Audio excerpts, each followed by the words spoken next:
मैं electoral bonds पे RSS, BJP और आरबीआई के ऑफिसर्स, एसबीआई के ऑफिसर्स, सेबी के ऑफिसर्स के खिलाफ एफआईआर दर्ज करा रहा हूँ। अपने आप को जान से मरवाने की रिस्क और जेल जाने की रिस्क लेके भी हम देश का संविधान, देश का कानून और इंसाफ और बराबरी बचाना चाहते हैं, लोकतंत्र बचाना चाहते हैं। जो पैसा गैर कानूनी पैसा है और इनके हिसाब से, ईडी के हिसाब से शराब घोटाले का पैसा है, वो पैसा रेड्डी साहब ने, वही सेम पैसा जिसका इल्ज़ाम झूठा अरविंद केजरीवाल जी पे है, वो इल्ज़ाम अब मोदी जी, अमित शाह जी और नड्डा जी पे है। तो ये भी पार्टी भी बैन होनी चाहिए और इन सबको मुलजिम भी सम्मान किया जाना चाहिए। ये दरखास्त मैं लगाऊंगा, ये भी मेरी जबान है। इसमें अब भारतीय जनता पार्टी और अमित शाह जी, मोदी जी, नड्डा जी को मुलजिम बनना चाहिए इसी शराब घोटाले में।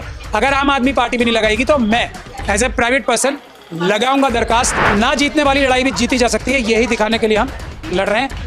यूपी से लड़ रहे हैं क्योंकि यूपी में एक ऐसा डर, दहशत का माहौल पुलिस प्रशासन ने बना रखा है, तो वो प्रशासन भी दूर करने वो भी जरूरी है। मैं ये वादा कर रहा हूँ आपके चैनल से, ये याद रखिएगा, ये ऑन कोर्ट है।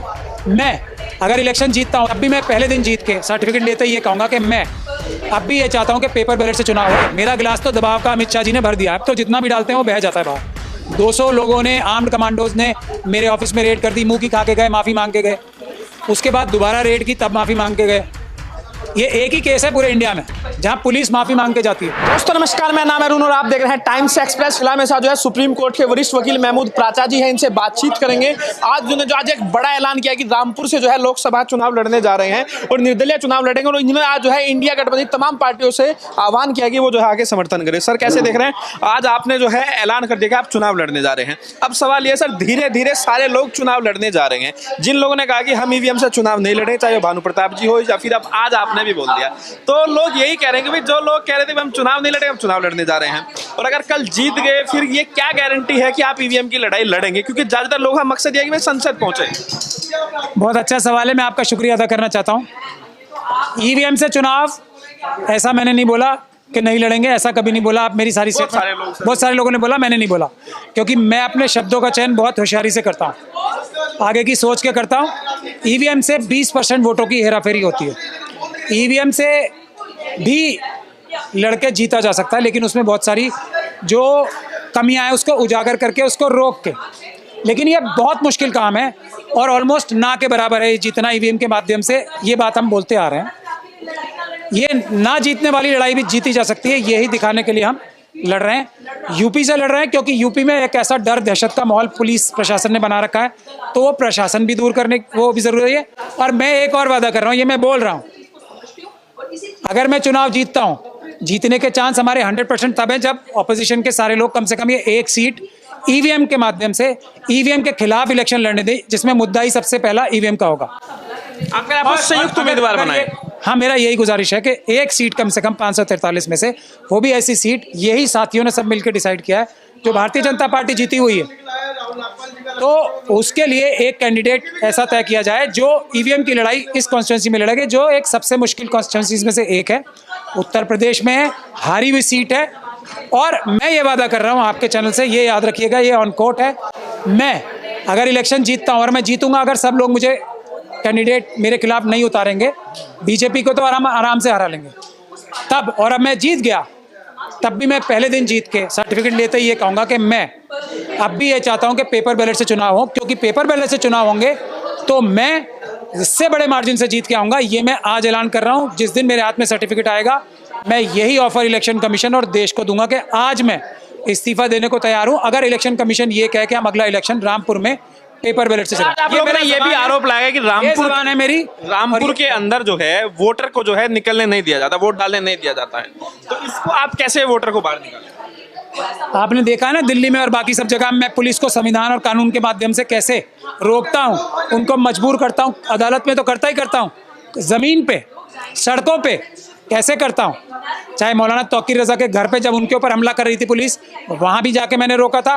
तो यूपी पुलिस भी कोई ऐसी नहीं है कि जो ज़्यादा बर्बर हो, दिल्ली पुलिस भी वैसा ही काम करती है। दिल्ली पुलिस को देखते हैं, पंजाब पुलिस को, सभी पुलिस को हमने संविधान और कानून के माध्यम से बैकफुट पे किया है। आप चाह रहे हैं कि इंडिया गठबंधन आपको सपोर्ट करे, ठीक है, लेकिन सर इंडिया गठबंधन सारे नेता धीरे धीरे जेल जा ही रहे हैं, कुछ बचे हैं वो भी जेल चले जाए, केजरीवाल चले गए हैं, तो करेंगे क्या आप इंडिया गठबंधन? वो तो जेल में है सारे। तो यही तो बात है ना, उनको जेल से निकालने की लड़ाई और अपने आप को जान से मरवाने की रिस्क और जेल जाने की रिस्क लेके भी हम देश का संविधान, देश का कानून और इंसाफ और बराबरी बचाना चाहते हैं, लोकतंत्र बचाना चाहते हैं। इसीलिए तो इतनी मुश्किल जगह पे मैं जाना चाहता हूँ और मेरे साथी भी मुझे ऐसी मुश्किल जगह पे ही भेज रहे हैं जहाँ सबसे मुश्किल जगह मानी जाती है। सर, अरविंद केजरीवाल की जो गिरफ्तारी हुई है उसमें शरत रेड्डी नाम के एक व्यक्ति का नाम आया, जिसको लेकर आपने कल भी खुलासा किया था। इसको लेकर आपको क्या कहना है सर? देखिए, मैं 60 करोड़ रुपए में बीजेपी ये लड़ाई लड़ते हुए भी इलेक्शन की, मैं इलेक्टोरल बॉन्ड्स पे आरएसएस, बीजेपी और आरबीआई के ऑफिसर्स, एसबीआई के ऑफिसर्स, सेबी के ऑफिसर्स के खिलाफ एफआईआर दर्ज करा रहा हूँ। अच्छा, पहला काम। और दूसरा काम, ये एफआईआर भी अगर किसी और ने नहीं कराई कि इसमें अब भारतीय जनता पार्टी और अमित शाह जी, मोदी जी, नड्डा जी को मुलजिम बनना चाहिए इसी शराब घोटाले में।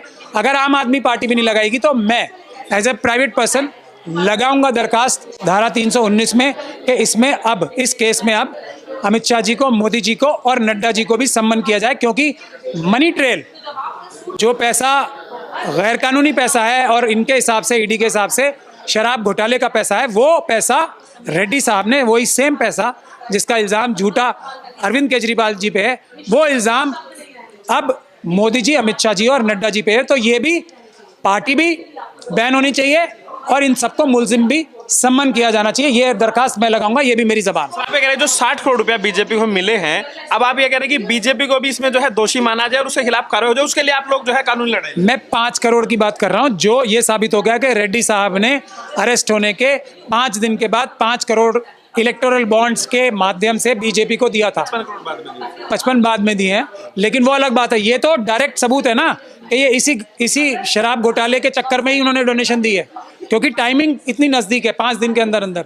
तो ये कम से कम 5 करोड़ तो ये पीएमएलए का जो शराब माफिया का जो इल्ज़ाम लग रहा है, शराब का स्कैम, उसी के पैसे हैं ना, और वो पैसे बीजेपी को भी दिए गए हैं।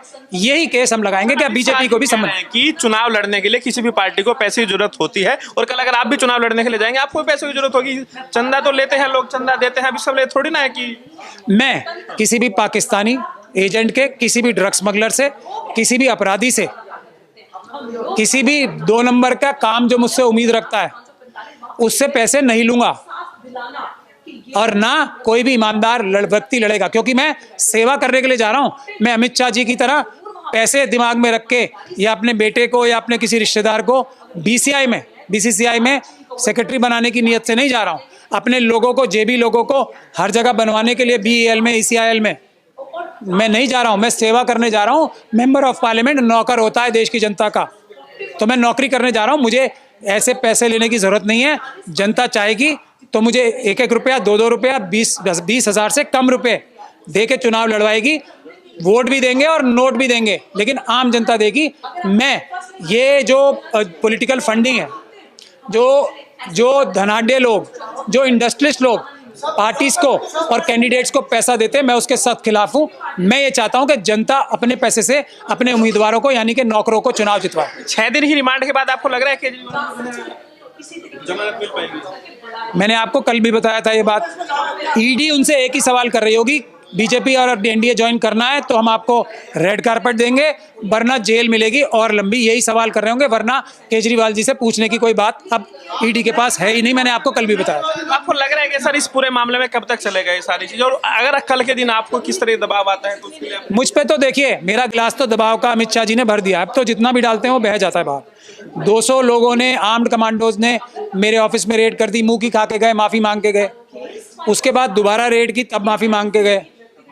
ये एक ही केस है पूरे इंडिया में जहां पुलिस माफी मांग के जाती है और अदालतें उनके खिलाफ। मैंने ऐसे केस किए जिसमें अदालतों ने 20,000 का फाइन लगवाया है, एफआईआर करने की डायरेक्शन दी है पुलिस को। तो मैं जानता हूं कि भारत के संविधान और कानून का सही तरीके से इस्तेमाल करके कोई भी व्यक्ति को रोका जा सकता है अपराध करने से, चाहे वो पुलिस हो, प्रशासन हो, प्रधानमंत्री हो, होम मिनिस्टर। 26 तारीख को नॉमिनेशन भरने जाएंगे। आप सभी लोगों से गुजारिश है 26 तारीख को आए। देश की सभी जो ईवीएम के खिलाफ लोग हैं, जो अम्बेडकरवादी लोग हैं, जो संविधानवादी लोग हैं, रामपुर का केस टेस्ट केस है ईवीएम को रोकने का, रामपुर का केस है संविधान को इम्प्लीमेंट कराने का, रामपुर का केस है जिसकी संख्या भारी उतनी उसकी हिस्सेदारी कराने का। रामपुर का केस टेस्ट केस होगा। कोई भी जुल्म मजलूम के साथ रोकने का टेस्ट केस रामपुर खुद ही है। डिसाइड कर लिया रामपुर के लोगों से बात तो ये पूरे देश के लोगों ने फोन करके, रामपुर के लोगों से भी, बहुत सारे लोगों से बात करके, और हालात अभी आपको एक्सप्लेन भी किए गए हैं कि रामपुर एक ऐसी जगह है जहां पे जुल्म और अत्याचार शेड्यूल कास्ट और मुसलमानों के ऊपर सबसे ज्यादा हुए हैं। अभी एक बच्चे को बाबा साहब की तस्वीर लगाने पे भी मार दिया गया, उसका केस भी मैं ऑटोमेटिकली क्योंकि फाइल कर चुका था। ये सब चीजें देख के और यूपी में पुलिस के सामने संविधान की दीवार खड़ी करने के रूप में एक बेहतरीन व्यक्ति के रूप में मान के सब लोगों ने मुझे रामपुर जाने के लिए बोला है। और मैं इस जो चैलेंज या समझ लें जो मुझे डायरेक्शन दी है देश की जनता के ईवीएम के खिलाफ लोगों ने, संविधानवादी लोगों ने, उसको कबूल किया है और मैं इस पे खरा उतरने की कोशिश करूँगा।